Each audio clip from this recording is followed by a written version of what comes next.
How are you enjoying lockdown 2.0?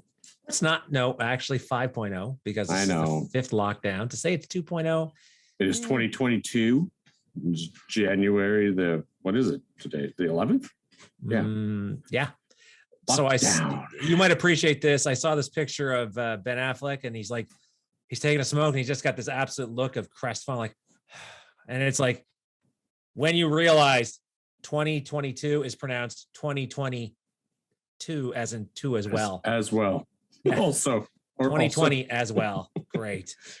Yeah, it's starting to feel a lot like that. Kids are out of school. But they're going to be back in school soon, at least Ontario-wise. They were saying 17th. Yeah. Before the end of the lockdown, which I wonder. I have a feeling. I don't know. I don't know what the numbers are. Neither does anyone else because, we stopped counting unless you are a healthcare professional. They stopped counting for a very good reason because X number of cases. Like nobody cares about the number of cases. Everybody cares. Will I have a hospital bed? For sure. And is our health system ready to collapse? The number of cases, honestly. Well, I think Quebec announced today that they will be doing the wonderful fines for those who are unvaccinated. I don't know if you saw that. I heard that was one of the things they were talking about. I know they're trying to turn up the heat. Yes. So if you are not vaccinated, there will be hefty fines for you. Is that official? Is that official? Because I believe so. They haven't discussed how big the fines will be, but it will be, and it'll likely be something through like your income tax or something like that, right? It'll be. I had read that it was what they're doing is they're turning up the heat on. They're narrowing where you can go. So they're saying like you can't go to malls. Well, they want to do that as well. Can't go to strip clubs. But how much can you actually do? That's the big question. I mean, you got to get food. If your vehicle breaks down, you need to have that repaired. There's a certain amount of things. What I think they should do, tell me if I'm wrong, is if you have COVID and you haven't been vaccinated, I believe instead of OHIP paying your bill, you should just be charged personally. And it goes on your personal income tax. Fair enough. So this is the problem, right? They haven't really owned the situation because they go off and they put these punitive measures. Like, for example, we had the federal government saying, hey, if you work for us, you have to be vaccinated. If you're not, you're fired. Yes, absolutely. Okay. Yeah. Are you really giving people a choice at that point? You're saying, I'm going after your livelihood. I'm going to fire your ass. Not. Yeah. Okay. So just own it and say, listen, if you're going to force everybody to get vaccinated, force everybody to get vaccinated. Just be done with it. I think that you're not going to be able to do that, though. They understand that. You're in a country. Really? Yeah, but they can do all these other measures. Oh, yeah, but that's what I'm saying is that you don't want to look like that guy. You don't want to look like that guy. So I've heard what you've talked about, where they say, "Hey, if you're in hospital for COVID and you're unvaccinated without reason, meaning 50% of intensive care units are unvaccinated people. Yeah, that means 50% are vaccinated. Yeah, well, right. Or when I say that, there's not all intensive care units are COVID related, right? Mm-hmm. So, but 50% it's a bad situation. We don't want our health system to overwhelm. Like the problem we run into is, at least in the States, since they don't have healthcare, they'll die at home. Unfortunately, here, because it's covered, you go into the hospital, you get it's slow as fuck, but somebody will see you eventually, and they hopefully do the triage properly, right? So if I'm bleeding out of the neck, maybe they'll put a tourniquet on it. I don't know. Well, that is true. You never know. Or they will send you somewhere that will put a tourniquet on it. And on that note, tonight is Jeffrey Dahmer.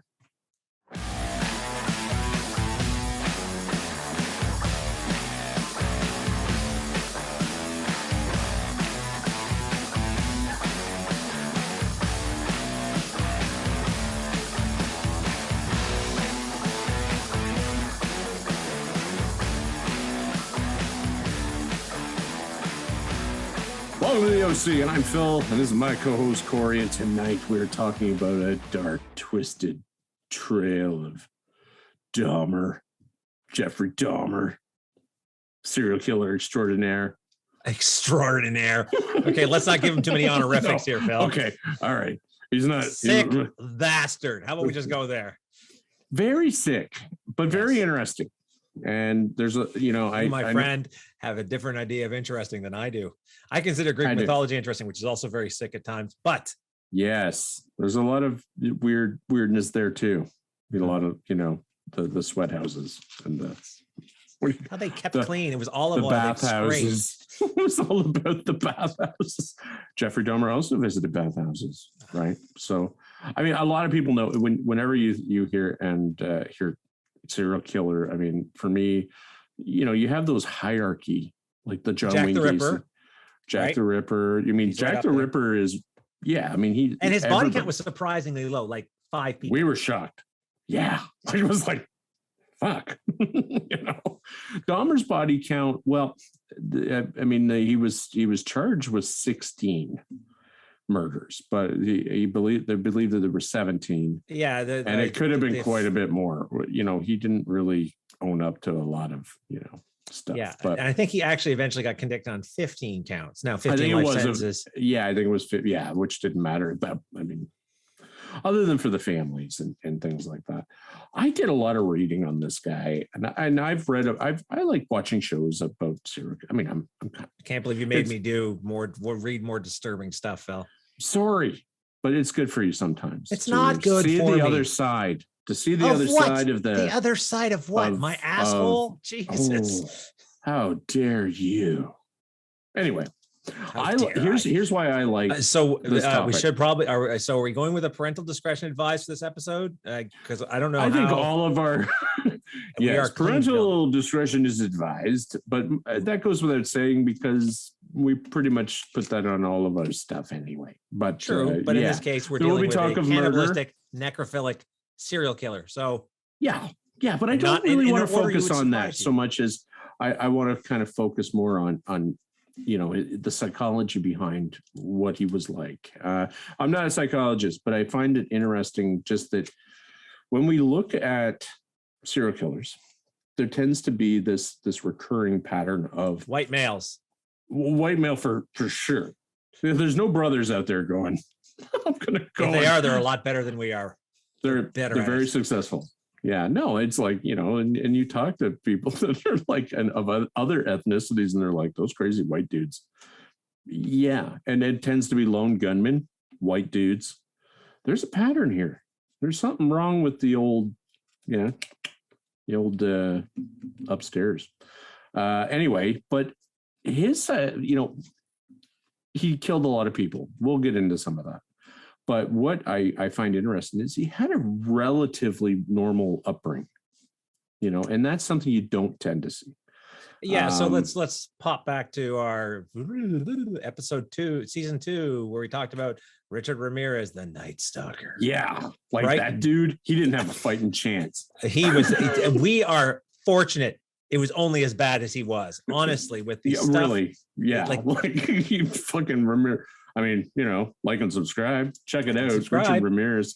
But I mean, he was a victim of his circumstance, right? Like he'd seen murder. He had been, you know, his role models were ex-Vietnam murdering, you know, baby slaughterers. Yeah, the village was cleared kind of guy. Yeah. From where it's like, yeah, it's cleared now because I'm the village is like Dolph Lundgren. Right. Can you hear me? Can you hear me? Oh God. Yeah. Johnny's going off his fucking rocker again, man. Yeah, he didn't have that. His dad was, you know, like at the time, like so Jeffrey Lionel Dahmer was born in 1960, May 21st, day after my birthday, actually. Well, you're just giving away more information there, Phil. Yeah. I now know part of your banking. I now know part of your banking questions. This is awesome. Oh, great. Could you tell me your mother's maiden name, please? For the audience. I don't use any of that shit. So good luck with that out there, hackers. Don't threaten them. Don't challenge them, Phil. I mean, I got no money. We spent 45 minutes getting your camera working, buddy. I know. We're toast. If we're blood in the water. They can smell it. They're like, that big ginger has money in the bank. You're wrong. Wrong. Me and the bank own a lot of shit, though. I'm glad the bank lets me hold on to their stuff. Right? I get to play with all these cool things. I sometimes wake up and go, I can't believe I have all this stuff. This is so much fun. Yay. Anyway, so yeah, he was born in the 60s. He's a child of the 60s. So, you know, we were in high school when this all kind of, where we would have been just finishing up high school, I guess, in 94. That's when all this sort of came to an end. That's kind of where things sort of came to a head for. Do you remember Jeff. hearing about him? Do you remember, like, I remember the news reports when Jeffrey Dahmer, you know, and all it would come out was cannibal. Was it cannibal? They focused on that aspect heavily. Yeah, they did. So let's come back. We're assuming everybody here knows who Jeffrey Dahmer, the cannibal killer, is. Yeah. So if you don't, killed and ate about 17 people. It looks like there's 17 victims, and maybe not ate them all, but definitely there was some desperation going on there. There was a progression, and that's something else that I think that we need to, I want to touch on. If you're watching this to get kind of a Wikipedia view of Jeffrey Dahmer, then you're probably not going to be interested in what we're like. Check my notes. You'll get the Wikipedia view of my notes. They're up on orderedchaos.ca under episodes. Perfect. Jeffrey Dahmer, whatever Phil puts after it. Jeffrey Dahmer, ... Yeah, exactly. ... Eater of people, eater of souls. But no, I don't want to do like I've listened to a lot of podcasts on this man, and they just sort of do he killed and did this, and he killed and he did that, and he killed.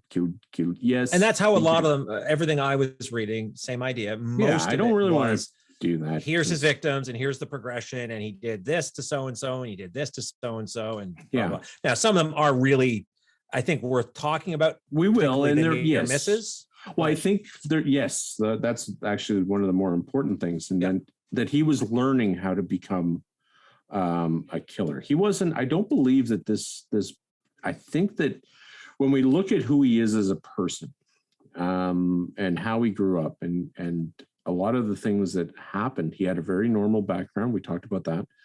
Dad was, going to school to become a chemical engineer, like a PhD in engineering, and his mom was, I can't remember exactly what she did. She did something along the lines of, she was a depressive hypochondriac is what she was. That was later on though.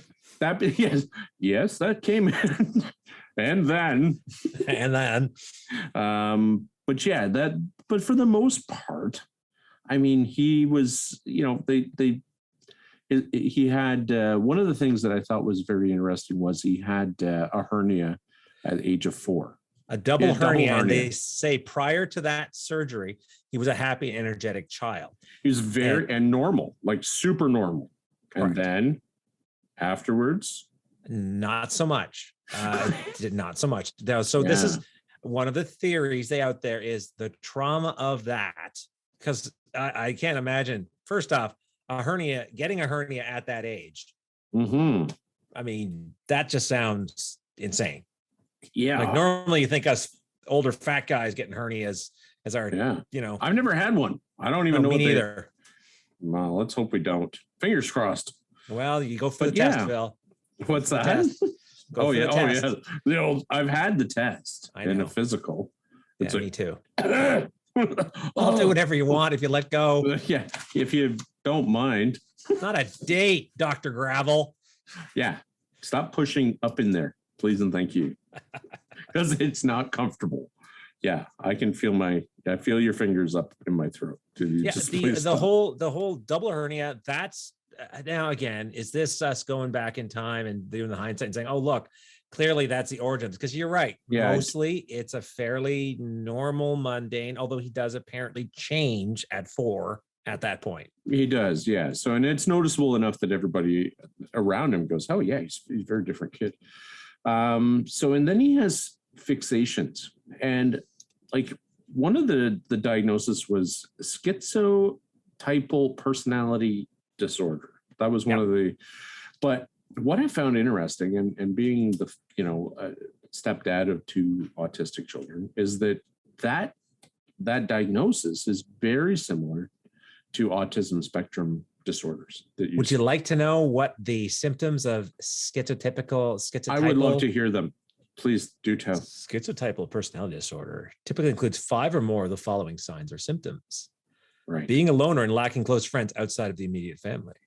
Right. flat emotions or limited or inappropriate emotional responses, persistent and excessive social anxiety, incorrect interpretation of events, such as a feeling that something is actually harmless or offensive, has a direct personal meaning, peculiar, eccentric, or unusual thinking, beliefs, or mannerisms, suspicious or paranoid thoughts, and constant doubts about the loyalty of others, belief in special powers, such as mental telepathy or superstitions.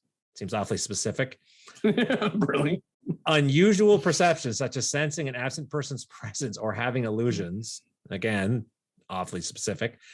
Dressing in peculiar ways, such as appearing unkempt or wearing oddly matched clothes.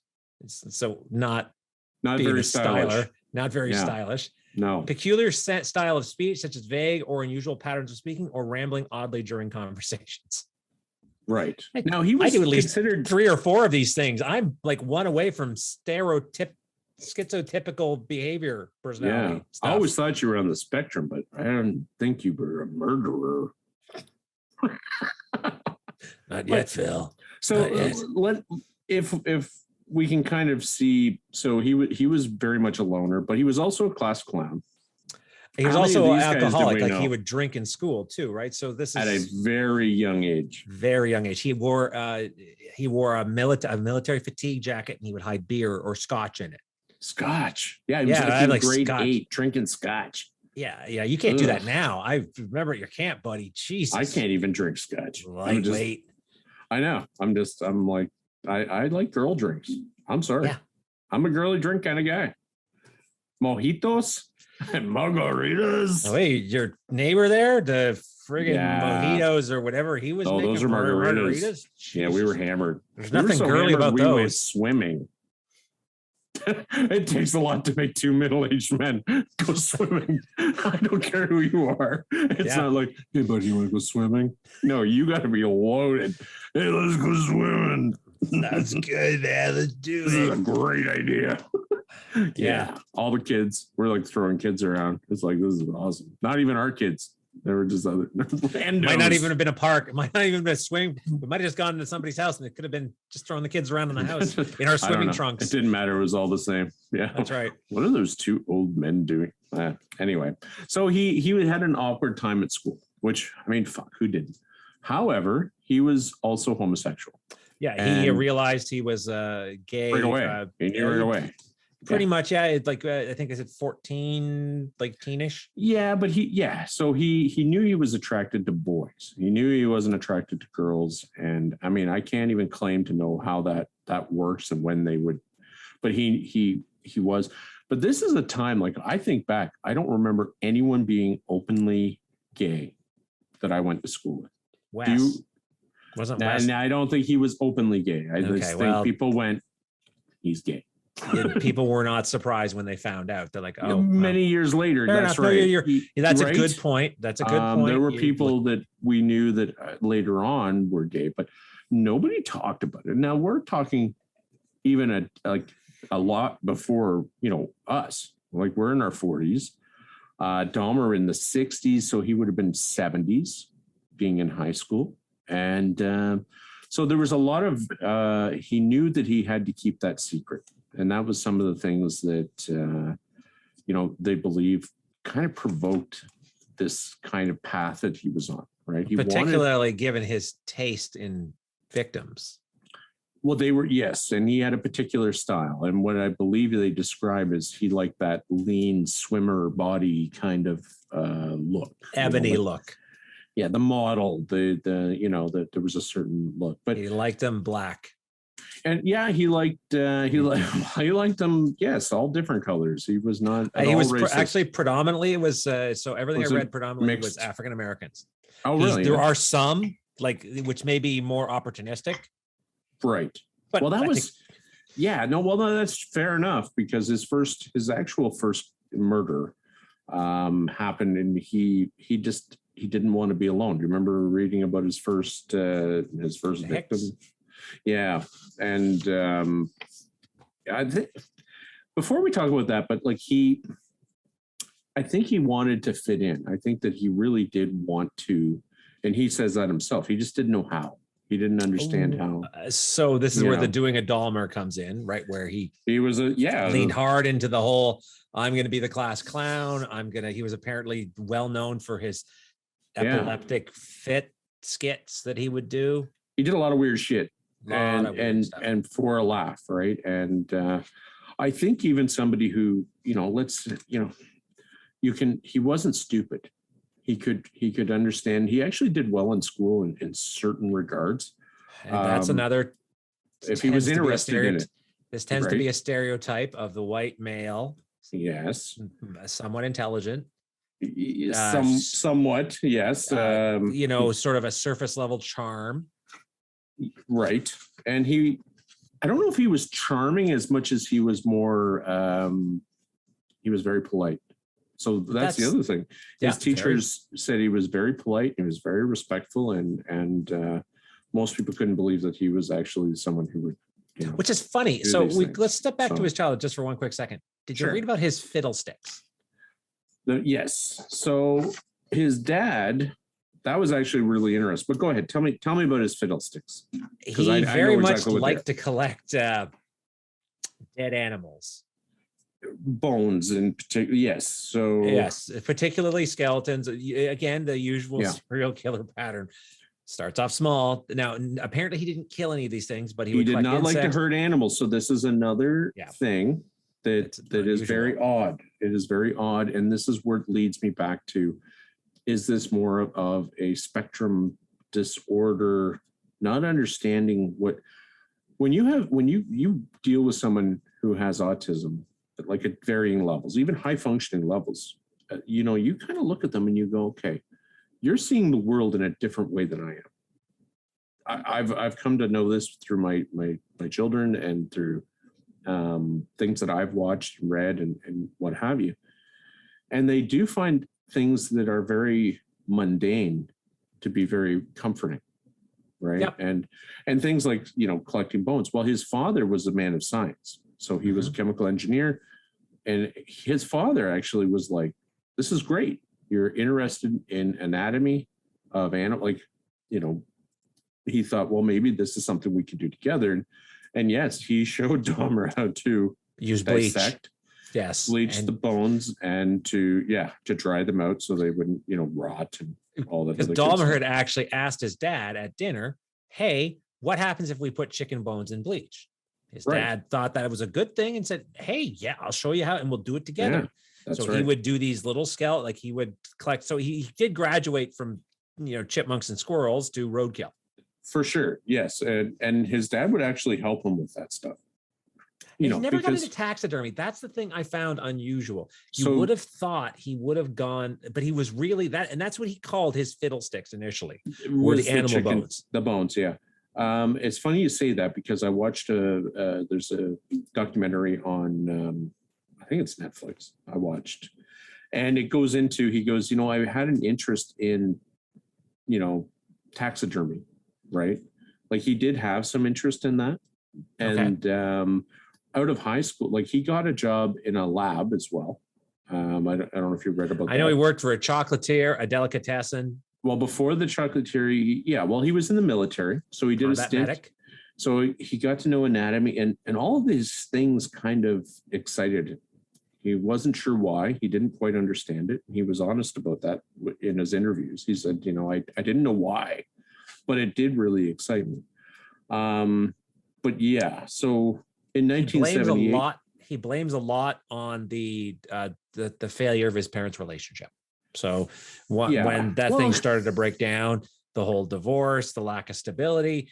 It's funny whether he's blaming it or the armchair psychologist because in his interviews, and if you watch him talk, he goes, I had a really good childhood, regardless of what anyone thinks. I had a good childhood. I don't blame them for my behavior. Like he never really comes out and blames anybody. He just said, this is who I am, which is a monster, but nonetheless. But the psychologist, of course, dad there was a divorce, and mom was, very needy. She was a hypochondriac, depressive, who was very needy and greedy with regards to attention. for sure. And you had all those elements go in. It's for sure. But does that, I mean, you know, you kind of look back and you go, does that turn someone into a cannibalistic monster? It ought not to. It ought not to, Phil. It ought not to, right? So, and I think he knew that too. And which brings us kind of to our first murder, which were he got killed. So this is now, if I remember the timeline correctly, he just graduated. Like this was after he graduated, and his parents had just finalized their divorce. So and they were out of the house at this point. They were not home. They were they were somewhere else. He had the house to himself. So, and he kind of had these fascinations, and he had these like ideas that he wanted to do something where he wanted. Did you read about the jogger? Well, yeah, he had a fantasy about the jogger. He wanted it, but then he had planned to catch the jogger with the bat, but the jogger never showed up, which good for the jogger. Because see, folks, they say not exercising. No jogging. That's right. There's a win for not exercising. That's a day to miss. Leg day. I will never have a problem with somebody going, oh, look at that big ginger jogging down the street. I'd love to just, but yeah, no, he had these fantasies for a while, and he knew they were wrong. So that was something else that I found fascinating. He knew that they were wrong, and he tried to self-medicate, and this is under his own admission. He tried to self-medicate with alcohol. Yeah, which you see a lot of people who, which is not uncommon at all. Where people take it into their own hands, and if you're getting loaded, then you're not, dealing with those issues. And especially, and we go back to autism and kind of that spectrum of who he was. It makes a lot of sense to me that he didn't understand why he's feeling the way he is, and that he knew that by drinking he could he could subdue that feeling of wanting to hurt people. And I believe he knew right from wrong. Not like a true psychopath or a sociopath who's like. So funny about that. Yeah. Okay. Let's talk about necrophilia just for one quick second. Yes. So they're not quite sure what causes necrophilia. However, biological theories suggest that severe headaches and heavy alcohol can induce temporal lobe anomalies, which have been associated with it. Right. So this is another level of this self-medication aspect. Sure. Yeah. Now, he didn't do necrophilia at the beginning. No, it was something that was a progressive thing, right? But I don't think he necessarily stopped drinking heavily. Like, I don't think he stopped. No, right to the end. Yeah, right to the end. So he was a fucking trooper. This element of alcohol abuse, I think, carried through and for sure assisted with that progression, or that's right.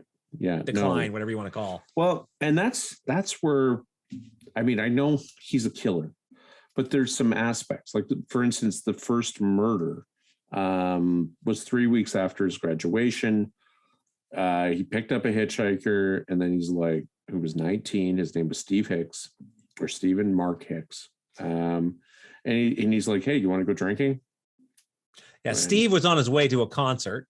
Yeah, he was hitchhiking, and he decided, hey, tell you what, how about you come to my place and drink, and then you can go see the concert. And Steve, being by himself, thought this was a good idea, which you think your spidey senses would have been triggering at least a little bit, but we don't know. For all we know, Steve was thinking, hey, you know what? If Steve's into this, maybe he's thinking, and it's free booze, and maybe Steve was also gay, right? Well, so it was an element of. So in the interviews, when he talks about his first murder, one of the things he says is that, Steve took off his shirt. I guess it was warm and whatever, but he was talking about girls, which really Dahmer knew. Okay, he's not interested.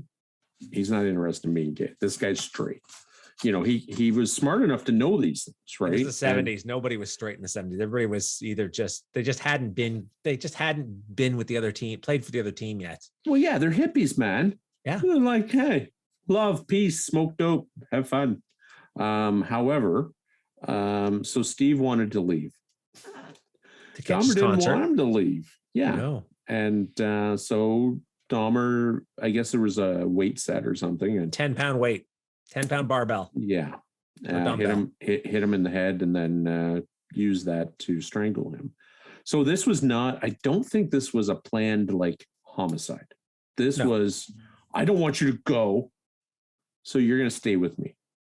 And he kept the corpse, and he used that as like, he had never been with a man to this point, and I think he wanted to experience the things that he's fantasized about. So here's where he opens up to his fantasy. This is 1978. So there's a fair stretch between his first murder and then his second murder. Well, did you read about the effort he went to dispose the body? Like, this is another one of those. He put it in a crawl. So he actually, you can thank Dad for this. apparently dragged the body into the crawl space. Yes. Remove the bones, smash in the powder, and dissolve the flesh with acid. So this was an example of, okay, he's thinking, right? Yeah. Unlike our good buddy John Wayne Gacy, who just kept sticking bodies under his house, Jeff was like, you know what? I have to properly, and I don't know how much effort it is to dispose of a body by smashing the bones and dissolving the skin in acid. That doesn't sound super hard. It doesn't sound fun, but smashing the bones, that sounds hard. To powderizing the bones.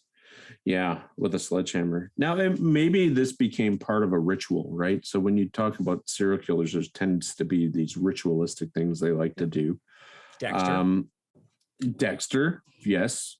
Which the new Dexter was. Have you watched it? Have you? I stopped following the old Dexter like season 4. I know how it ends, and the new Dexter how it picks up. And Melissa was like, "It's pretty disappointing." She was watching it, going, "I don't understand what's going on." I said, "Yeah, well, you've missed like 4 seasons prior to this, so good luck." Yeah. I don't know. It was anyway. We're off topic. Very much so. But yeah, so there's a ritual, I suspect, but he also learned this from his dad. He's like, okay, well, fuck, how do I get rid of this body? I think he was panicking at this point, and then he started to drink more.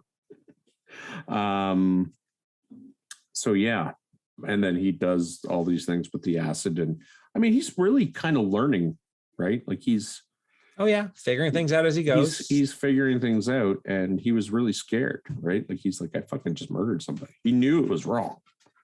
Yeah, but when you read about what he did after he battered the guy unconscious and strangled to death with a dumbbell, you're like, okay, you might have realized the murder part was wrong. But you must have realized, as you said, the acting out his fantasies, which we don't want to go into. Clearly, I mean, I get any port in a storm sort of thing where it's like I don't know if he had sex with the body. No, I'm using that as a metaphor in the sense that I don't want to have an opportunity in front of you. But he wanted to be. He did not want that to be alone, and I think there was a great part of him that was alone. He felt alone, and I mean, we've all been where we feel alone, but we know how emotionally most people can kind of like work through that. I'm gonna have a hard time feeling sympathetic for Jeff, just so we're clear. Listen, there should be zero sympathy for this. Fair enough. Okay, but I like to understand. I like to see where some of this comes from, right? And not that I'm going to solve anything. I mean, this is not something my level of education or anything, but to me, it's not that. Just this monster that all of a sudden woke up and said, I'm going to kill people. It's almost like he fell into it in some weird way. Like, it's different than, so if you take like John Wayne Gacy, I mean, there was hate. Dahmer didn't have hate. It was. No, but he was certainly very self-focused. That's the scary thing. Yes, but he wanted to keep these people for himself. Corey. Correct.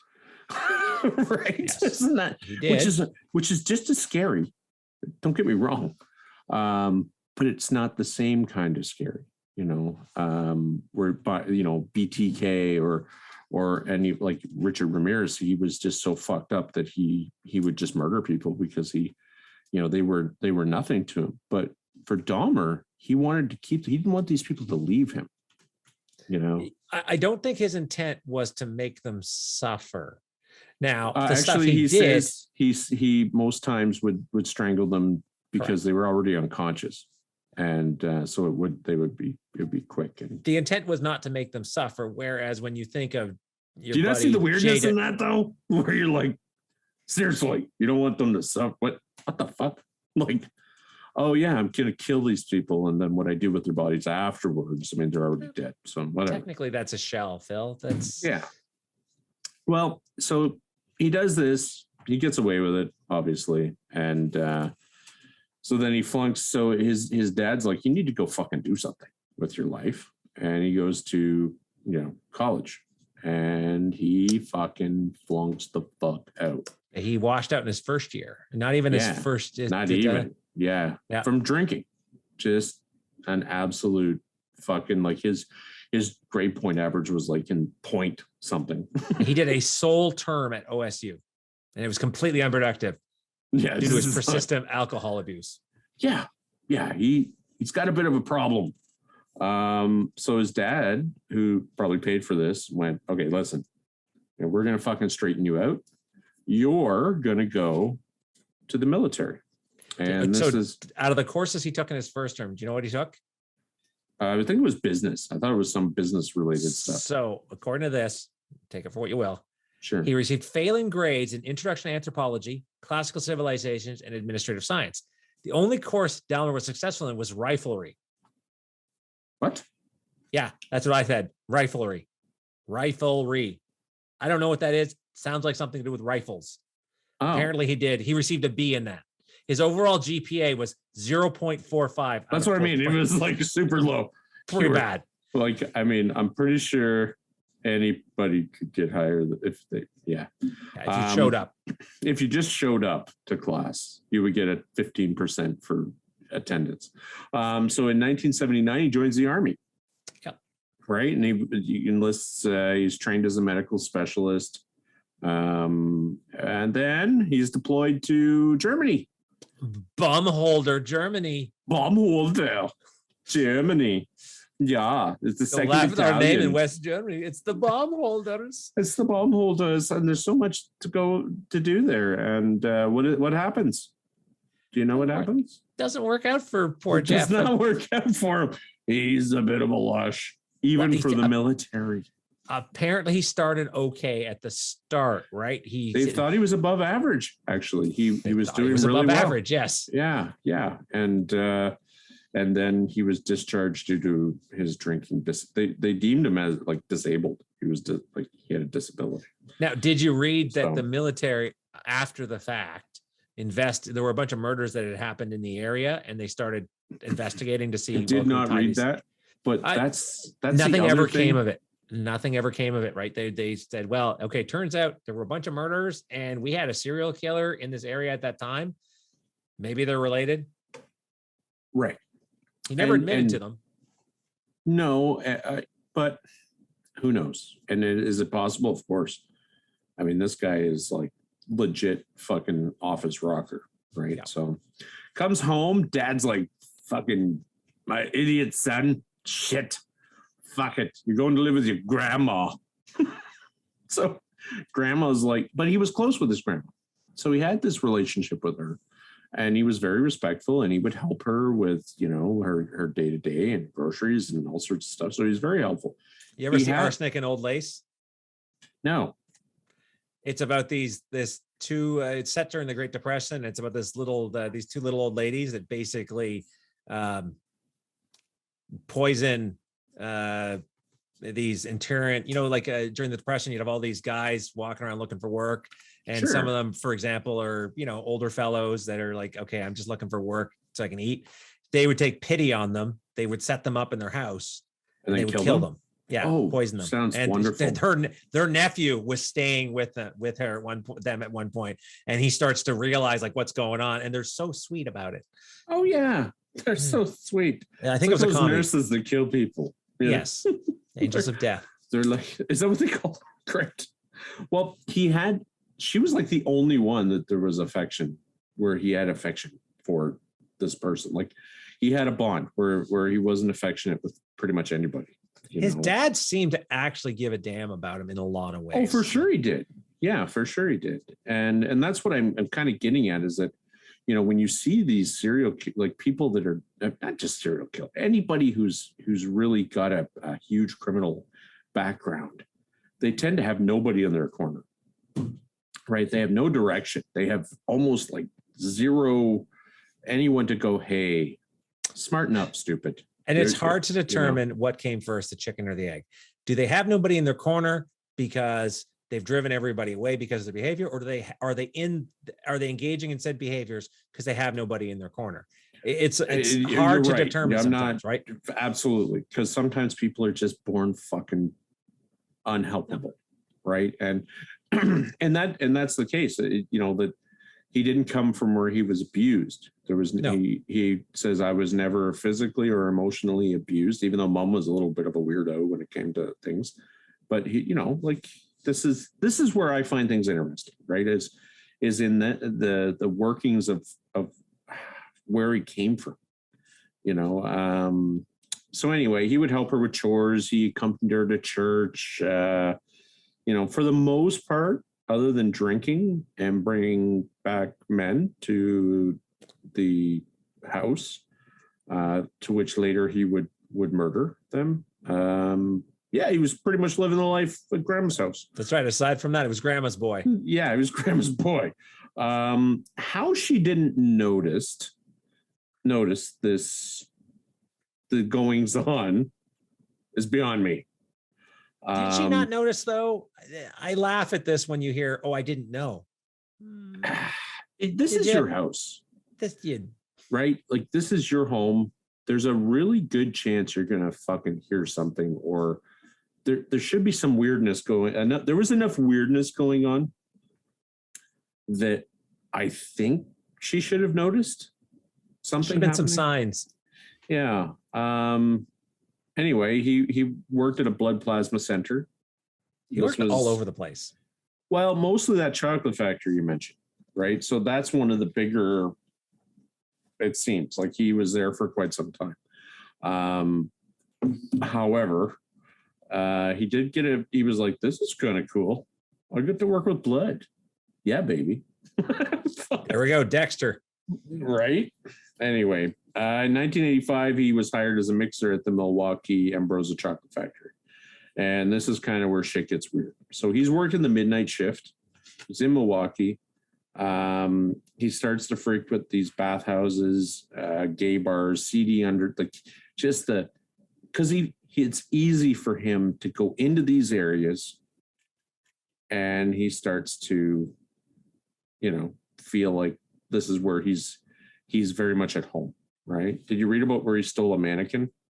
No, I didn't read about that. I read about the drugging and all the other stuff he was doing to people before escalating back to murder with his second victim. But yeah.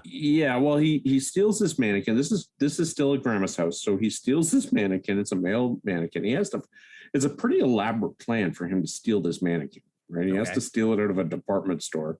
I mean, think about this. You're not just going to put him in your shirt, And grandma, like, he would lay with the mannequin, and he would, really, for comfort and what have you. And then grandma, I guess, saw the mannequin and went, "Get that the fuck out of my house!" Like, what is this? And so, but the mannequin never really fulfilled his desires. No, because it couldn't be drugged and murdered. Turns out you can't kill something that's already dead. Also correct. So he gets kicked out of the bathhouses, though, because, like you said, he liked to do things with the boys, but then they would just often go and hang out with other boys, but he didn't want that. He wanted them to hang with him. He was very possessive. Very.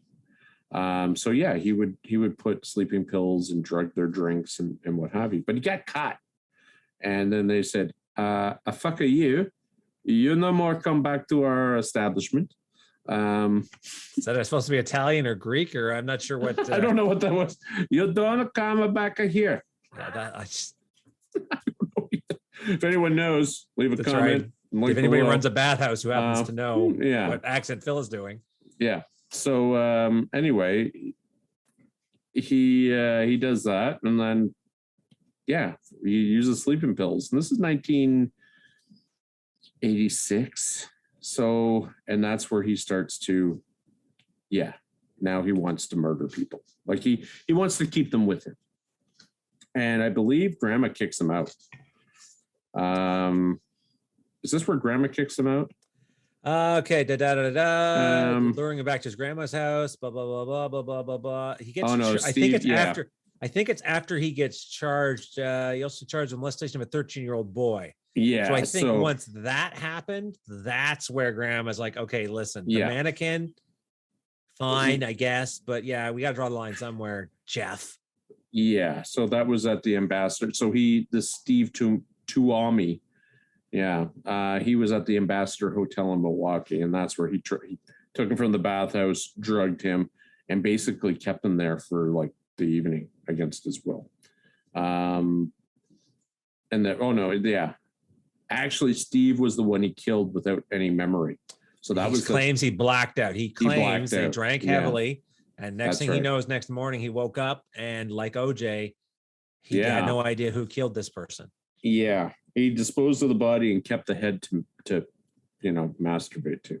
That was something else that was, I mean, he just got stranger and stranger as he went along, right? And how much of the escalation, Phil, comes down to you're already damned. At one point, you're already damned enough. So it's like, you know what? Why are you not just going go to the next level? Because it gets easier and easier. This is the slippery slope. I don't know if any of this was ever hard for him.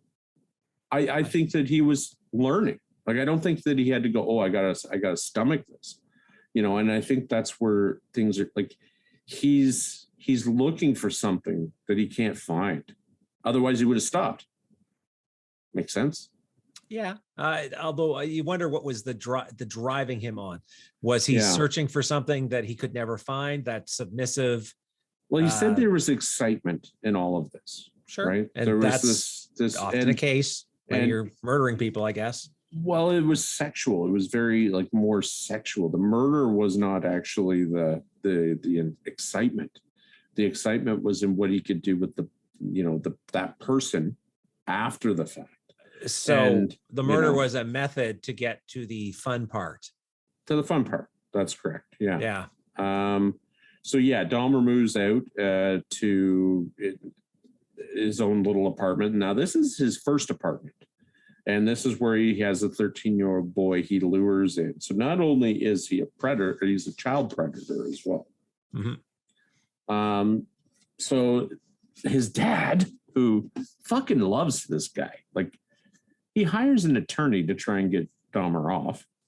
Did you read about the attorney? So his dad hires an attorney, says, okay, we're going to try and get you out of here, et cetera, et cetera. Ends up having these diagnoses, and his dad is like, I want him diagnosed. I want to know what's wrong with my son, and that's where they came with schizoid personality disorder. So this and I believe he was also diagnosed with borderline personality disorder too. Yeah, which is very PD. Similar. Yeah. Yeah. So he has PD and what have you. So he pleads guilty. While he's waiting to be sentenced, this is where he murders another young man. Is this the Sears, Anthony Sears. The inspiring model, Anthony Sears. Yeah. Now, ironically, Sears. Back in the day, we had there was an organization, a business here called Sears that would sell stuff. They would use models. And the kid's name is Sears. Seriously, he was born to be a model. He was born to be a model in Sears. In Sears catalog. Simpson Sears, wasn't it? Is that what it is? Well, I think that was the old, but Sears is long since closed. I just remember, do you remember the Sears Christmas catalog? I do, because it was all toys and cool shit. It was awesome, wasn't it? Like it'd be and that and the Consumers Distributing one. Super great. I don't think they do either of those anymore. Yes. No, they don't. I think everything's online now. I mean, kids can. The same. It isn't the same. I remember my brother and I going through that catalog, looking at toys and circling them, because you were like, oh, I want that, knowing full well we're not going to get that. But half the fun is just, that's what I want. That would be so cool. But yeah. So I my don't dad think would, there's any relation. my dad would say you had $100 and make up a Christmas list, and here's the catalog. Really? So he'd make a learning activity out of it. Nice. I never Your got dad was anything on that cool. list. Never got anything on that list at all. I don't think he even read it. I don't think he even read it. He just Put a lot of effort into that, making sure that would balance, making sure I'd spend exactly my $100. Yeah. We were never told to make a list, but we always got something. We always got stuff under the tree. My dad loved Christmas. So I know. I remember always going over to your house and seeing all the presents. There's always a lot of presents. Yeah, Dad was a big quantity over quality kind of fellow when it came to presents. Yeah. No, but that's fine. You know, it's good to have stuff under the tree, right? Yeah, but there's a limit. You really should. There should be. Yeah. Yeah. I don't know. That's but Tangent. This is Mr. Sears is the first time that he actually preserves an individual. So he preserves the man's head and genitals in acetone, which I didn't understand acetone. I'm like, acetone is something we use to strip nail polish remover. Yeah. Yeah. It's very odd. But anyway, he's sentenced to 5 years probation, 1 year in the House of Corrections with a work release. So he can molest this young boy, do all this other shit, and he basically gets a slap on the pee-pee, right? So he's released 2 months before his scheduled work camp, and he's paroled, et cetera, et cetera. And then this is now 1990. He moves back in with his grandma right out of jail, and grandma's like, all right, we're done, because he's still drinking. He's still going to the bathhouses. And then he moves out in May of 1990, which 1990 was when I started high school. You would have started high school as well. Yeah. Well, maybe not May of 1990. But no, not May, but like 1990. But then he moves into the Oxford apartments in Milwaukee. Now, this is like the ghettoization of Milwaukee. This is like some of the worst areas imaginable. It's poor people. It's a Black community with a lot of crime, a lot of it's a perfect fucking place to make bodies disappear, or make people disappear that nobody's gonna talk to engage in your darker appetites, Jeff. And he did. Yeah. So this is where things escalate, and I don't know if we need this is where things take off for him. He just begins to do this over the course of the next 4 years. He kills numerous amount of people. But I don't really want to talk about that so much as the boy that almost Conrack. Conrack Simpa from that is fucking disturbing. Yes. That young man. So what happened, Phil? Walk us through it. Well, he encounters this 14-year-old boy, and one of Jeffrey's things was he would offer people money, like $100 to, take nude pictures of them. And people would go, oh, okay, well, is that all you want? Gonna be weird about it? Or this is a lesson, people. Anybody don't fucking offers you weird shit for take pictures of you, say no. Call the police, because that person is likely a fucking creep. Rob them. Rob them. The key is you now are justified to rob them. Did you realize one of the guys robbed him though? No. One of his would-be victims actually left in the middle of the night, stole a watch, a bunch of shit and money, and he never called the police. He was like, and they got away. I don't know the name, but he was like, this is one of his videotapes. But no, really? Yeah, he's like, he stole a bunch of shit from me. What kind of guy does that? No, he was more like, hey, that guy was pretty lucky because that morning I was gonna fucking kill him. So okay, so tell me about Conrack. This kid, 14-year-old kid gets lured in. Yeah, so he's already murdered 4 or 5 people. He wants to try and find a way to make people stay with him, right? But he doesn't want to kill them. So what does he try and do? He tries to actually turn them into a zombie. And what does he do with this poor fucking kid? He actually injects hydrochloric acid into his brain. Oh, no. It's worse than injects, Phil. Well, he drills holes. Yeah. And then pores. Well, at this time, he drilled one hole at this point at the beginning of, and so what did it made the boy very docile, right? And Jeffrey thought, okay, he's not going to go anywhere, and Jeffrey decides to go drinking and get more booze. And he actually left the kid beside the body of one of the 31-year-old Anthony Hughes, one of his other victims, who was still in the room. So he said, "Okay, kid, you're been there for like a couple weeks or something." Yeah.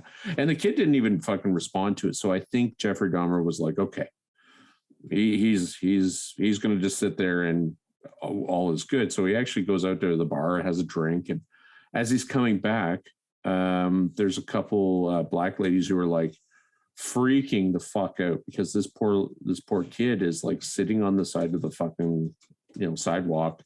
He's like, I think he's in his underpants, and he's like, I don't know if he was handcuffed. I don't think he was handcuffed. No, he wasn't handcuffed. He was just because he was a different guy. This. Yeah. So, and then Jeffrey's like very quick thinking, and he's just like, oh yeah, this is my friend, and I guess he gave the kid a name, Johnny something or other. Like a fake name, and said, oh yeah, no, like he's fine. He's just had too much to drink. It was kind of like we've had a lovers quarrel. They were like, fuck you. We're calling the police. And like these women were like, I don't trust this guy. This is one crazy white dude. Right? Trust your instincts. These black ladies, they know their shit. They're like, mm-mm. So basically they call the police, and the police show up, and the police like take him back, talk to Jeffrey Dahmer, and then basically release the boy into his custody. Now, Conrack is completely messed up at this point. Absolutely. He is not coherent. Like, first off, he's coming off of some heavy drugs he was drugged with, and second, he's had parts of his brain dissolved. Yeah, he's not fucking doing very good. So he basically lies and says, fuck, it was a romantic scuffle, man. I'm just gonna take him back to my apartment. We'll be fine. And the police are like, all right. There's an actual 911 call of one of these women calling the police. It was actually John Basilrak was the police officer, and Joseph Garbish were the guys that let these were the two officers. And one of the conversations was with Garberish, and the woman had called. It was the auntie of one of these two ladies that had tried to help, and she was like, well, I'm just calling about this situation, and the officer's like, oh, that was me who was there, and no, everything is okay. We took them back, everything is fine, and I guarantee you, and this is on the 911 tape, so they actually have the 911 tape. And it's, So had they done anything, had they just run Jeff's name, right, they would have realized he was a sexual predator, and they would have said, okay, maybe let's not drop the half-naked boy. So he said, oh no, he totally lied. Like Jeffrey Dahmer's like, oh no, he's like 20 something. And these women are like, that fucking kid is not, 20. He's a child. And had they run his name at all, had they done anything at all, saying, okay, can we see some ID? You know what? You know what's sickening? If that kid was white, that kid would have survived. I hate to say it, but it's a black kid in a black neighborhood and two white cops who came in, and I hate to say that, but I believe that's fucking truth. I believe Dahmer knew that, right? Dahmer's like, he knew who to, target. There was less likelihood, of but I do wonder whether or not that was a question of him purposely targeting, saying, okay, I want to target based on accessibility, or do I have a draw, like once you go black, you never go back sort of thing? I don't know. I think it was more opportunity, and I'll tell you why. Because he's in poor neighborhoods. He's in these poor ghettoized neighborhoods. Are you going to go to a white neighborhood and do it? No. You're not going to go to a middle-class neighborhood and do this. His victims were poor. He's offering them something. He's saying, I'll give you this much money to do what I want you to do. Right. And so, I mean, I could be wrong. And fuck, who knows? Maybe I am. But yeah, so that to me was very disturbing. There was also the handcuff situation. Did you read about that one? Which one? Actually, no, I don't want to talk about that one yet because that's the last one. That's all. So that's the one I know That's the about. last one. That's the last one. Fuck, that guy is lucky, man. He was smart. So yeah. So now he's obviously he's become kind of like, I think he's got cocky, Yeah. He's gotten lazy. He's not really taking care. So It's not about the music for him anymore. No. And so the one who got away, we might as well talk. So 32-year-old Tracy Edwards. So if you want to take it away. Yeah. So our good buddy, so Dahmer follows his standard MO, right? He picks up Tracy Edwards, offered Edwards money to pose for nude photos. Mhm. Edwards shows up, but to the shock of Edwards, Dahmer handcuffed him and threatened him with a knife, telling him to undress. Right. Right. And apparently at this point, so again, I don't know, this might be more from Edwards and he might be sexing it up a bit. Dahmer taunted him. Dahmer was taunting him, saying, "I'm going to eat your heart." Really? Placed his ear against his chest and rocked back and forth. I did read that.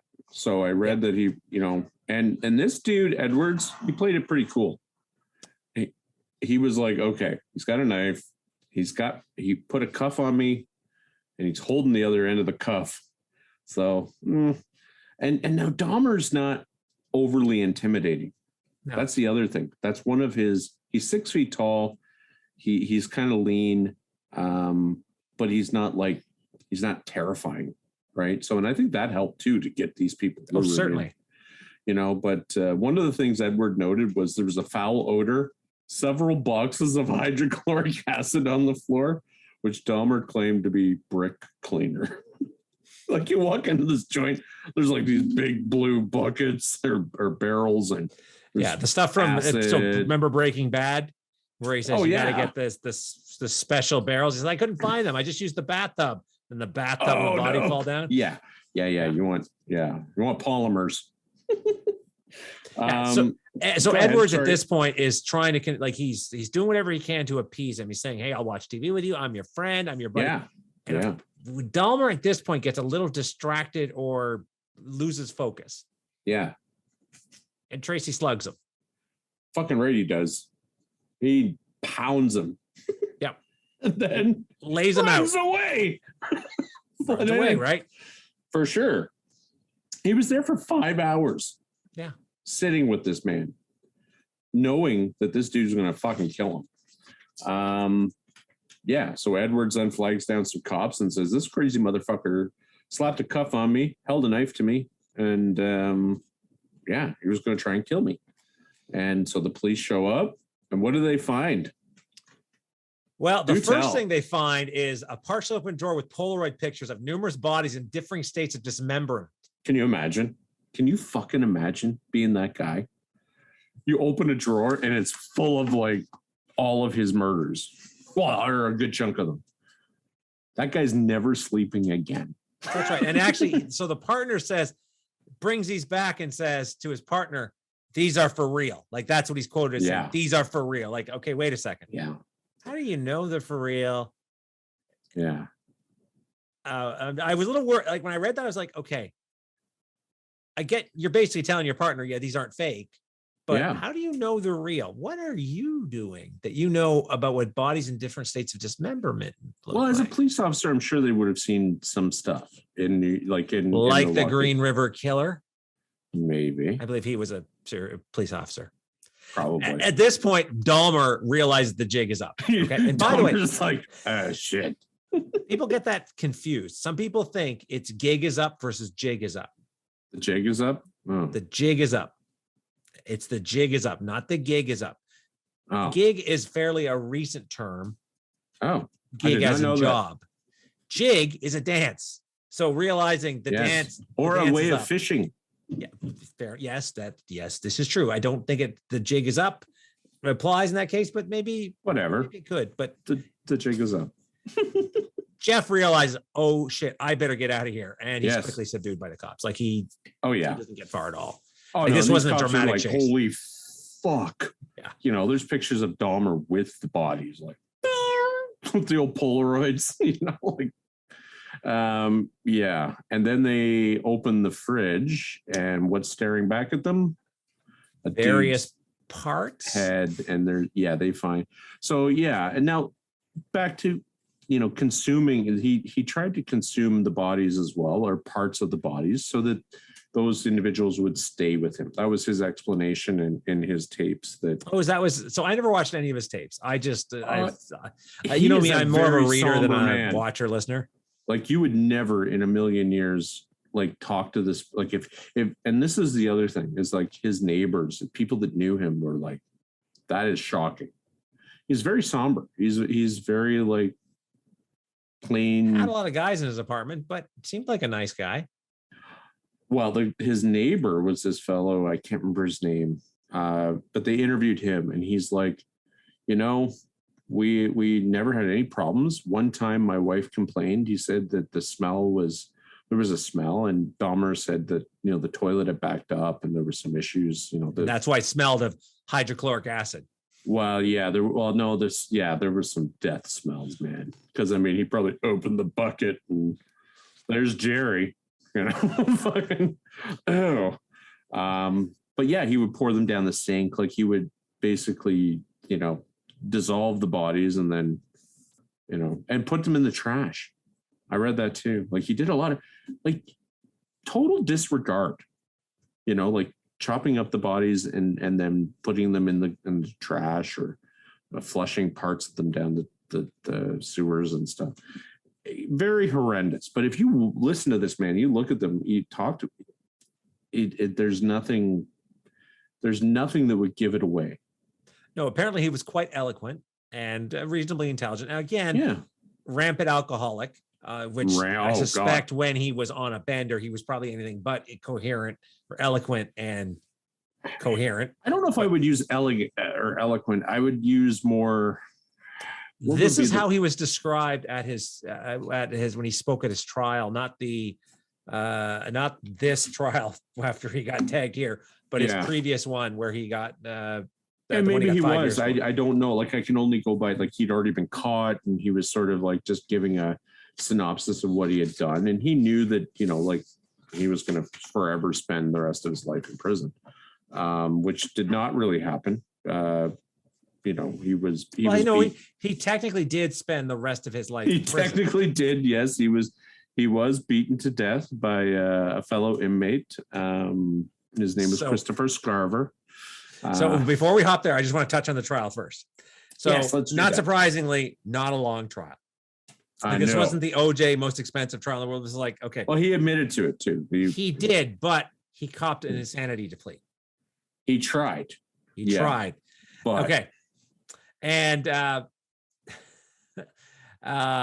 when John Wayne Gacy was asked what he thought of Dahmer, he said, "I don't know the man personally, but I tell you this.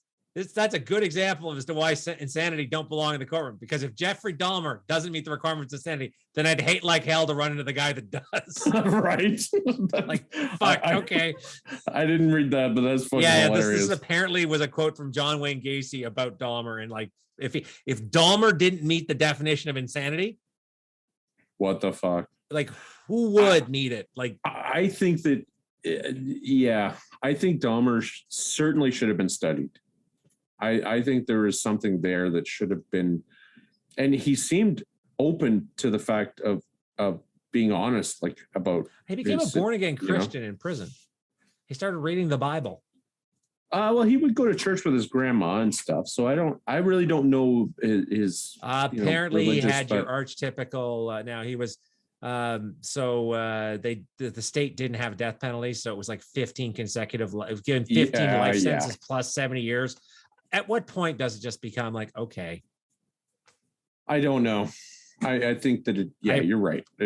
That's just the way it is. It's like, you're gonna, and I think that's more appeasement to the families, right? It's saying justice has been done. Justice has been served, and your son didn't die for no reason. People didn't necessarily think justice was done until a few years later. Take it away, Phil, about your buddy Chris Scarver. Oh yeah. Well, I mean, somehow. I don't know how, but he was left alone and basically beaten to death by Christopher Scarver, a fellow inmate at Columbia Correctional Institution. I believe a broom handle was used and something like that. It wasn't he stabbed with a broom handle. I've got the exact details you want, but first, before we hop there, sure.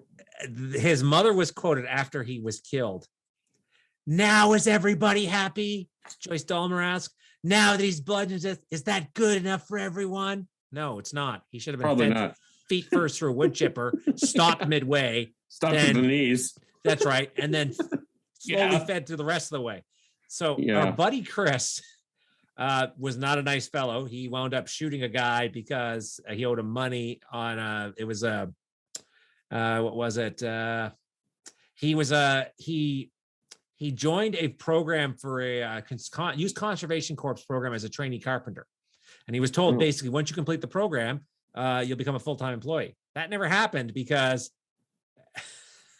Scarver went into the office of his supervisor and basically said, hey, you owe me money, and demanded the guy give it to him. The guy only gave him $15, so Scarver shot him and killed him. Perfect. Yeah, so before we make Scarver out to be this big hero. Oh, he's not a hero. He's obviously, I mean, how it happened, we don't know. But we don't. There's a very strong possibility that, that somebody wanted him gone. And completely. That was just the guy who said, sure, I'll do it. Well, this is the I'll get your desserts for a week. Thank you. This is the second time Dahmer had been attacked. Once he'd been cut like superficially in the neck. This time, let's see. Chris Garver would say later he was provoked that day when they were cleaning the gymnasium. Someone poked him in the back and he wasn't sure whether it was Dahmer or this other guy, but they both laughed. Right. So Scarver took a 20-inch metal bar off a piece of exercise equipment. He cornered Dahmer by a locker room, pulled out a newspaper clipping that he'd been keeping in his pocket, confronted the notorious cannibal with a detailed account of the crimes, and basically said, did you do these things? Because I was fiercely disgusted. And then he hit him twice in the head with the bar and then smashed his head in the wall for good measures, and then went and bludgeoned the other guy to death. Oh. Yeah. Well, this guy definitely, yeah. Well, shit happens. Yeah. I mean, he killed a lot of people. He was a monster. There's no two ways about it. But, I think that you can learn from monsters. I think that you can, don't hitchhike. Don't offer to pose. If somebody asks you to pose nude for money, don't. Right. I don't see people hitchhiking too often nowadays. I used to see them, when we were younger, people hitchhike. I never did, but I never did either because it seemed like a dumb idea, but it is a dumb idea because you never know, who is going to pick you up. Now, if you were armed, it would be different. See, if you were strapped hitchhiking, I'd be like, you know what? I'm going to sit in the back seat here. Funny story. I know a guy who picked up some hitchhikers. It was his first shift at a facility I was working at. Oh no, is that? Yeah, well, no, he was a first shift, and he was an overnight guy, older guy. He was older than me. I was probably maybe 25 or 26 at the time, and he didn't show up for a shift. First shift. I'd done a training shift with him before, and I kind of given him what he had to do and stuff. And then I call my supervisor and I'm like, hey, he's not here, so I guess I'll just do a shift. What choice do I have? I can't fucking leave. And I get a call, and it's the police, and they're like, we have so-and-so here, and ambulance has been called. And I'm like, oh, fuck, you got no car accident. And the guy's like, nope. He picked up a couple hitchhikers on his way to work. And this was about a 40-minute drive. And when he picked them up, it was a guy and a girl. And the girl ended up holding a knife. She was in the back seat, and she held a knife to his throat. And basically, where he was supposed to turn off, they're like, no, you're going to fucking go straight. Like to Toronto. That was the idea, right? And he was smart. Instead of doing that, he fucking floored it, and he turned off, and he ended up hitting a median in a gas station.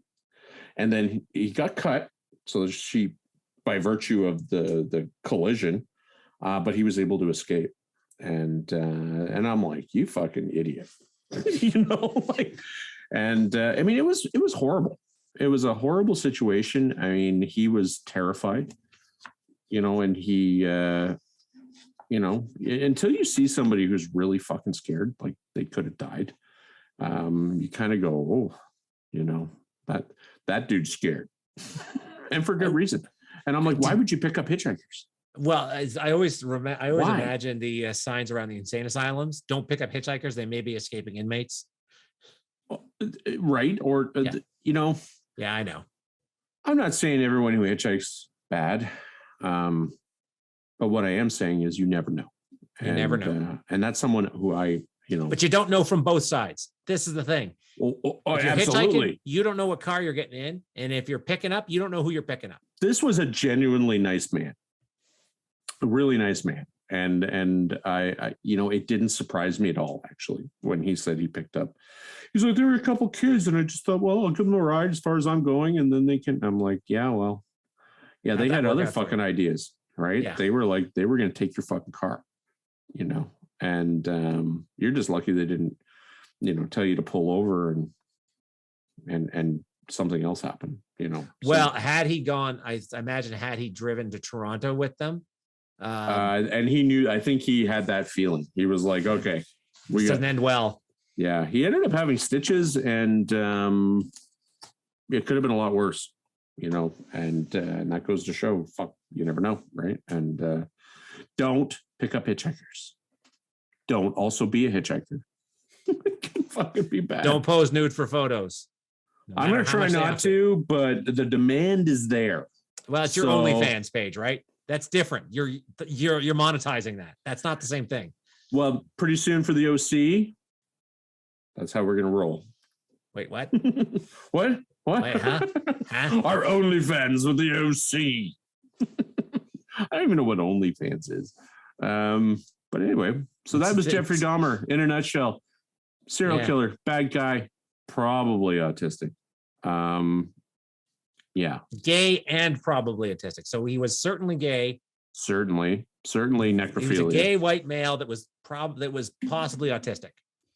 Yes, definitely. 17 people.